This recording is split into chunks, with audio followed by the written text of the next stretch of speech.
We're talking about David. Those of you who were in the 1st and 2nd Samuel class, this will kind of be a review. And I think I'm going to move this back here. We had some technical problems, so I don't have the iPad from which I can look and see what's going on. So I'll just move this off to the side.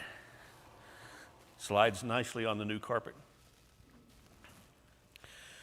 What we see in so many places are parallels between David and Jesus. It's like you look at David's life and you get a foretaste of what's coming with the Christ, not just while he was on the earth, but even beyond that. And so I thought we'd take a look at some of those things tonight. And what this shows us is that God really has had a plan in mind from the outset of creation to save us. And so when we see it reflected in David's life, we see the plan that God has set and that he is the eternal God. And he's got a place prepared for us in eternity. Everything that he said about Christ has come through. Everything that he said through David has come true. And we'll just take a look at some of it tonight. Next,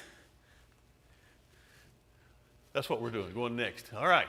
David was of Bethlehem. It starts in Ruth. Boaz married Ruth, and there down the line was Salmon. And by the way, where'd Salmon come from?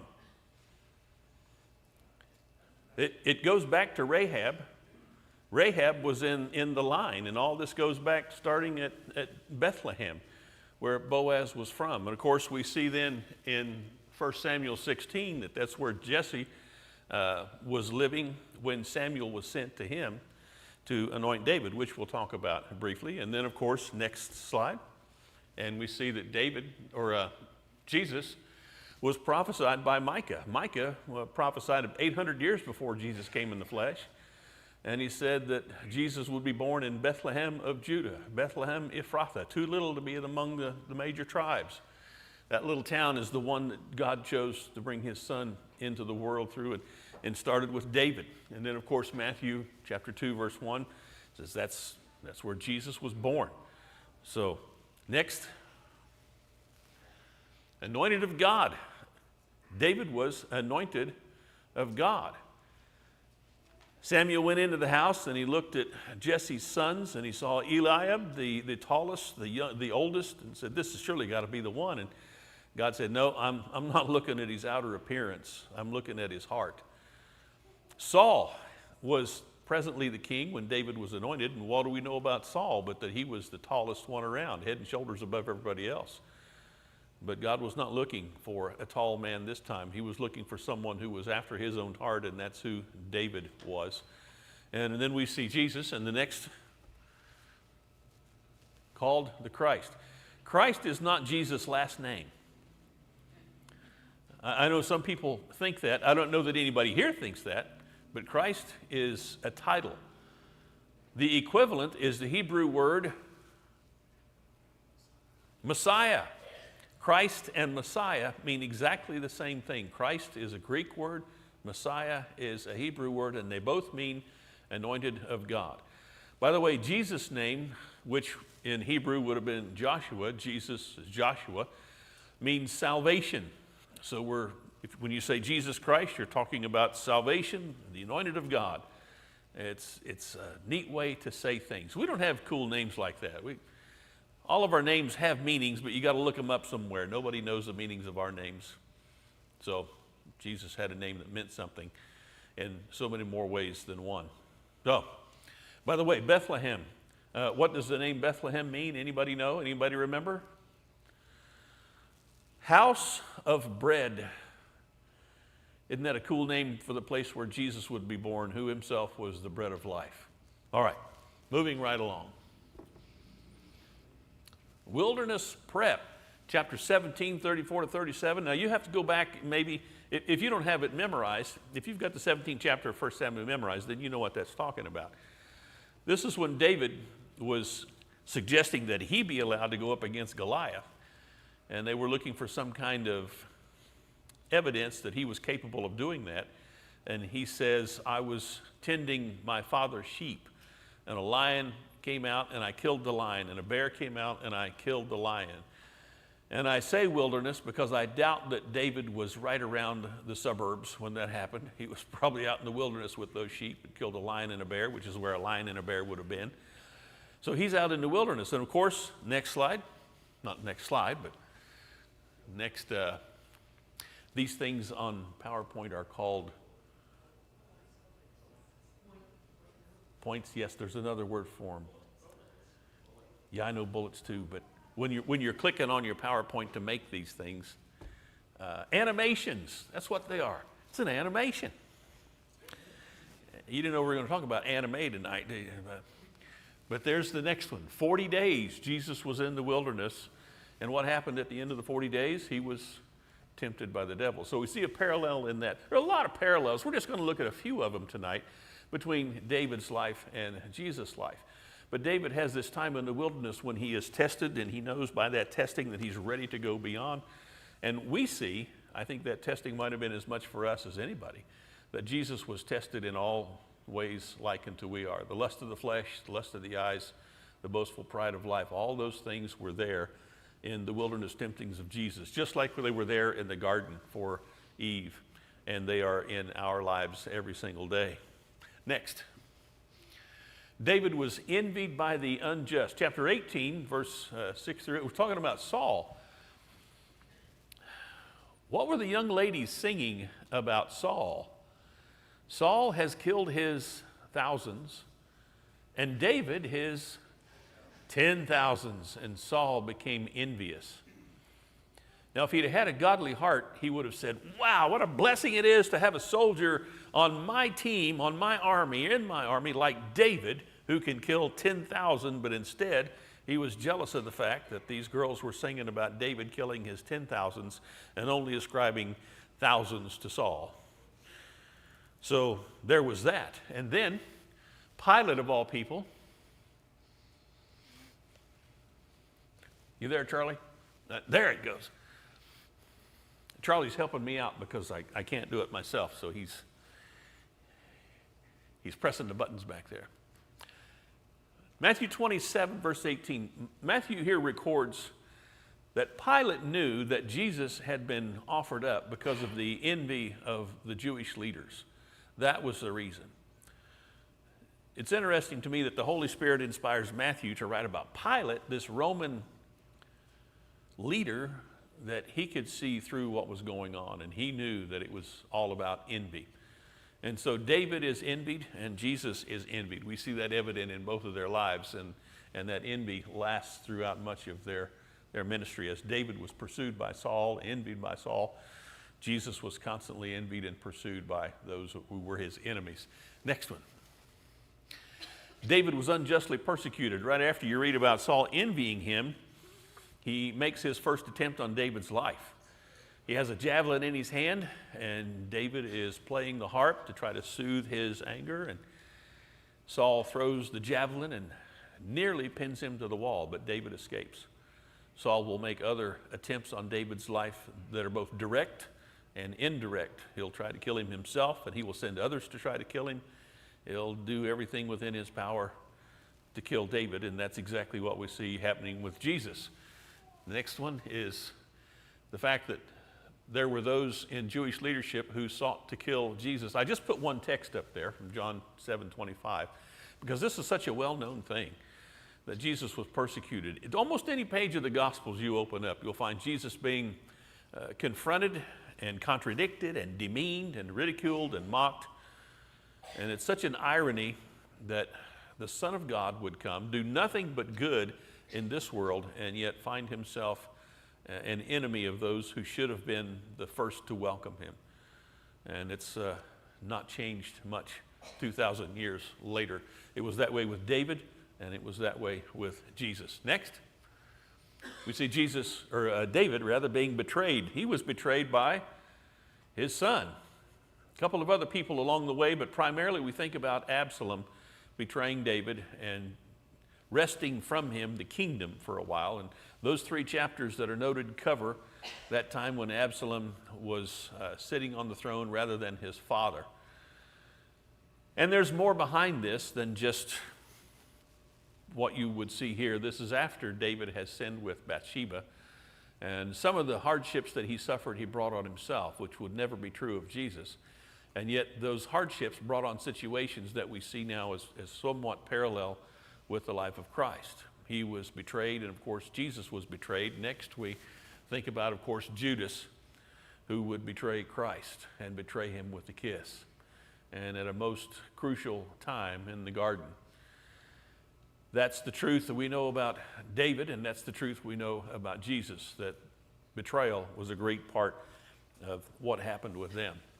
Next we have that justice and righteousness were done in the days of David. Let me get my glasses. I didn't realize I didn't have my glasses. Well, that's pretty good, make it this far into a lesson, not realize I don't have my glasses. Let me get my glasses. I want us to read that text together.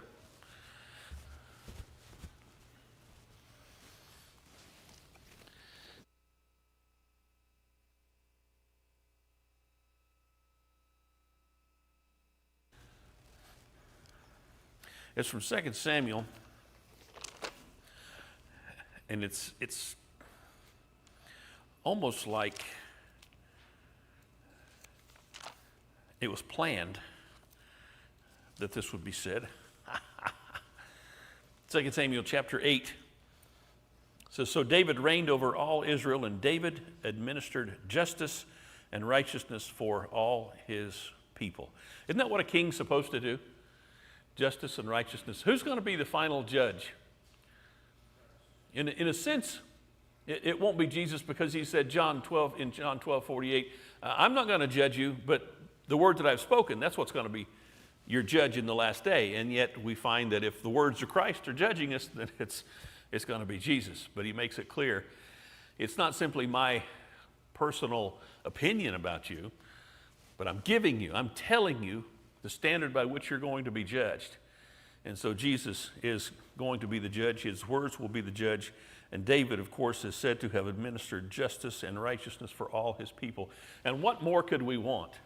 How great would America return to being if we began to administer justice and righteousness? That's what we want. That's the only thing that'll bring about peace and security in a nation, is for their leaders to administer justice and righteousness. And that's exactly what David did. And then we read this about Jesus from Isaiah chapter 9, verse 6 and 7. By the way, if you go ahead to the next slide, I think that has that text on there from Isaiah. Here we are. For a child will be born to us, a son will be given to us. That sounds familiar, right? You've read this before, you've seen that, you have that in mind. We don't often read what comes after that, but this is what we are familiar with at least. The government will rest on his shoulders, and his name will be called Wonderful Counselor, Mighty God, Eternal Father, Prince of Peace. There will be no end to the increase of his government or of peace on the throne of David and over his kingdom, to establish it and to uphold it with what? Justice and righteousness from then on and forevermore. The zeal of the Lord of hosts will accomplish this. It's fascinating to me that we're talking about so many things here. This is Isaiah, and he is saying 700 years before Jesus.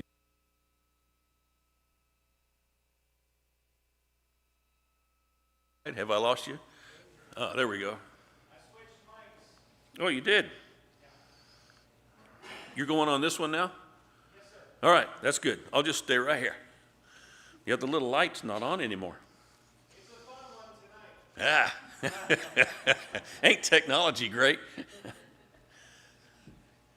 So he talks about the throne of David, and we're going to get to that in just a minute, about the throne of David. David wanted to build a house for God. God said, I'm going to build you a house, and that's where the throne of David comes in.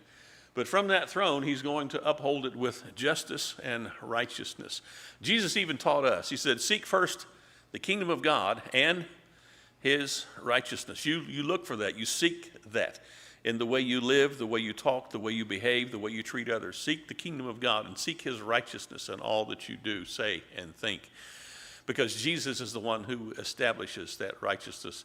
And we got a hint of it with David. Next. Go ahead, next.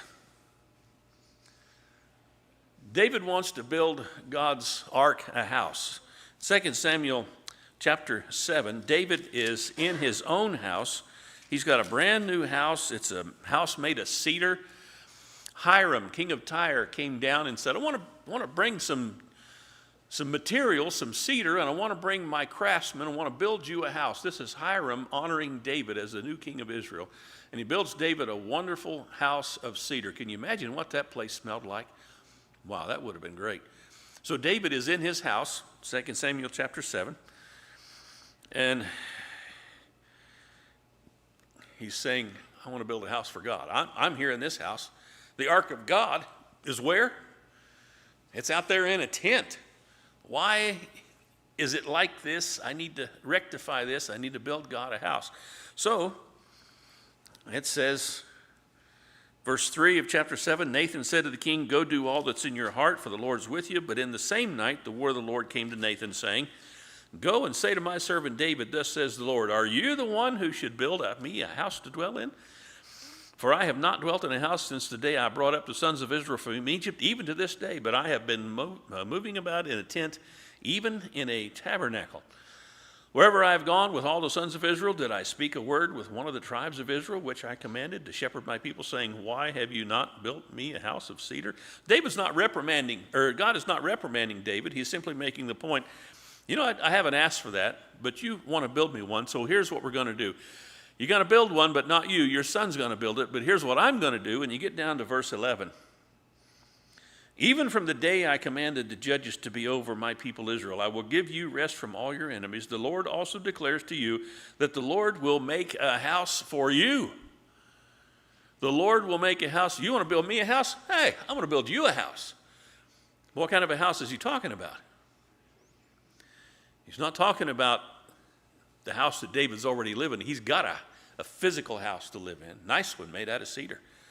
God's going to establish his throne, build up his family. The throne that's going to be waiting for Christ is the throne of David, and Christ will sit on the throne of David.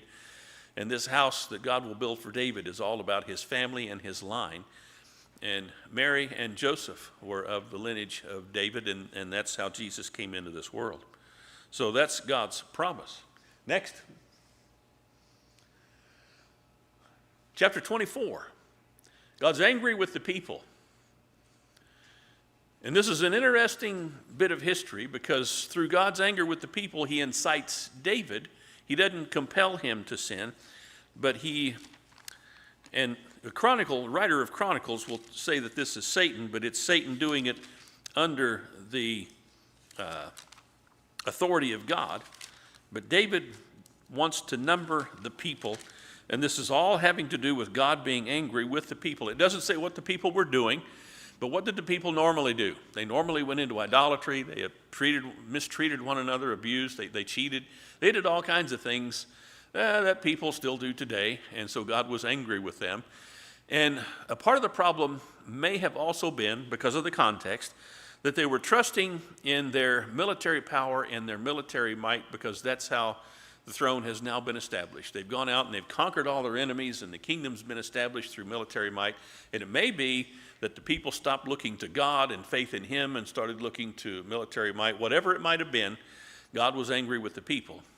So David numbers the people, and God says, all right, I'm going to send a plague, and that's exactly what he does. To punish the people, he sends a plague. You can read about all this here in the 24th chapter and in Chronicles. And David wants to stop the plague. So it says in verse 15, the Lord sent a pestilence upon Israel from the morning until the appointed time, and 70,000 men of the people from Dan to Beersheba died. When the angel stretched out his hand toward Jerusalem to destroy it, the Lord relented from the calamity and said to the angel who destroyed the people, it is enough. Now relax your hand. And the angel of the Lord was by the threshing floor of Araunah the Jebusite. Araunah is one name for this fellow. The other name is Ornan. He's also called Ornan in Chronicles. And I usually think of him as Ornan rather than Araunah. I don't know why, but I just do. But he had both those names. Both are legitimate names for him. So it says, then David spoke to the Lord when he saw the angel who was striking down the people, and he said, behold, it is I who have sinned, and it is I who have done wrong. But these sheep, what have they done? Please let your hand be against me and against my father's house. Jesus never sinned, of course, but Jesus' desire was to stand between us and our punishment, and that's what we are seeing David do right now. God was angry with the people of Israel. David is the one who had the people, the soldiers to be numbered, but God is punishing the people because that's what he intended to do in the first place. And now the situation has come about where David is standing in between God and the people and saying, let the punishment that you would give them come upon me, which is exactly what Jesus in fact did. And so we see this parallel as well, but it's not over here. They were at the threshing floor of Ornan the Jebusite, or Araunah, and David was told, go make a sacrifice there. And so David bought from Ornan the threshing implements and the oxen and the yokes, and he was going to use all of that material, and did in fact use all that material to offer up a sacrifice to God. But Ornan said to David, let me give it to you. You're the king. I honor you. Let me give you all of these things so that you might make this sacrifice. And what was it that David said to Araunah, to Ornan? He said, verse 24, no, but I will surely buy it from you for a price, for I will not offer burnt offerings to the Lord my God, which cost me nothing. And there's a parallel. God forgave our sin through Jesus Christ. He paid a price. I don't know if there's any way possible for us to be forgiven without a price being paid, but God said, I'm going to pay that price. I'm not going to exact it from anyone else. I'm not going to offer it up without paying for it. I'm going to offer the price. That's exactly why I believe Paul would write in Romans chapter 1 that we see the righteousness of God revealed in the gospel. Romans chapter 1 verse 17. In that gospel, the righteousness of God is revealed because he paid for our sin. If he forgave our sin and did not pay for it, that would have not been righteous any more than if you swipe your card and take your stuff and you don't actually pay the bill. That would not be righteous. But God paid the debt, and he is declared righteous by having paid the debt. And David said, I will not offer to God that which did not cost me anything. So many parallels. These are just a few that I wanted to bring up tonight. Let's see what else is on here.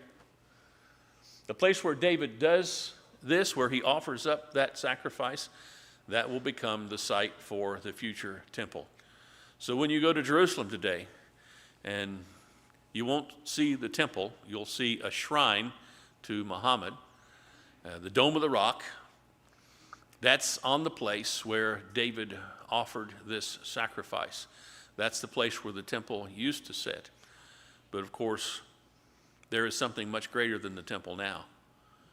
As God built a house for David, he built a house through Christ. You might remember that Isaiah said, the mountain of the house of the Lord will be established in the tops of the mountains. The law of the Lord will flow forth from Jerusalem, go to all nations. That's us. We are all nations. And we are now part of the Lord's house. That house that God said he would build for David, he built through Christ, and you and I are part of it. It just, to see these things makes me wonder at God. Just like Titus was talking about this morning, going out in nature and you see what God has created, that's just everyday stuff. A tree. How marvelous is a tree and how it grows and how you can cut a limb off one tree and graft it into another tree and it will grow. And how the rain falls because that water has evaporated from the earth somewhere else and it's gone up into a cloud. And Debbie was remarking the other day, driving along in beautiful clouds, and said, look at all, that's just water hanging in the sky. And that's exactly what it is. All of the natural wonder that we see around us is God's handiwork. And all of the spiritual wonder that we see is also God's handiwork. And he's had a plan all this time, and he's brought this plan to fruition. And the whole point of the plan was you and me. You are the focus of everything God has done. Hebrews chapter 12, let's close with that. We're looking at all these parallels, and so many we didn't talk about. My goodness, David, what did he do before he became king? He was a shepherd. Well, who's our shepherd now? Jesus is the good shepherd. There's just so many things about David and Jesus that are parallel. And we can add those to the list, but this is what I wanted to come down to, this idea that there is a temple, and the temple is now us. And Hebrews chapter 12 says this: "Therefore, since we have so great a cloud of witnesses surrounding us, let us also lay aside every encumbrance and the sin which so easily entangles us, and let us run with endurance the race that's set before us, fixing our eyes on Jesus, the author and perfecter of faith, who for the joy set before him endured the cross, despising the shame, and is set down on the right hand of the throne of God." I think that's one of the most beautiful passages in all of the Bible. There was a joy set before Jesus, and I have to believe that that joy was us, his joy to save us. And in our great stories, isn't that what we look for? The exciting climax where the hero comes in and saves the day, and everybody's saved because of the hero. That's what we tell in our stories, because I think internally we know that has such great meaning to us, such relieving meaning to know that there will be salvation from the hand of some great and mighty hero. And here it is, it's Jesus. He's the reality of all the stories we tell. He's the idea behind it. He's the truth that has always been there and will always be there, the one who, for the joy set before him, endured the cross, despising the shame. And I think sometimes we forget about the shame that came with the cross, but he despised it. He didn't care about it because there was a joy set before him. And just the thought that that joy was you and me. In the mind of God, you and I were the joy that compelled him to endure the cross. Wow, that's good stuff. You can take that home, sleep on that. Well, anyway, that's the lesson for tonight. One of the points I want to make as we close, I don't know about you, but I've got just a problem or two in my life. Perhaps you have a problem or two in yours. If you and I can look back through time and see everything that God did through David, and how everything he did with, so many things he did with David, paralleled what he would do with his son, and all of that is part of his plan to bring about our eternal salvation, not just salvation for a little while, but eternal salvation. If he's done that, how much trouble do you think he's going to have working out the situations in your life, dealing with what you have to face? What we have to face is real. But when God stands by our side, there is no greater hope than that Jesus is standing with us all the time, working things out. So someday we'll be able to look back at our lives and see wonderful things like we see looking at the parallels between David and the Christ. We're going to stand and sing a song of encouragement, encouraging anybody to respond tonight who might need to put Christ on in baptism, or if you need prayers. If there's any way you need to be encouraged, or you need to be encouraged to be encouraged, we're singing this song for you. This is your song tonight, so let's stand and sing. Come forward and let us know how we can help.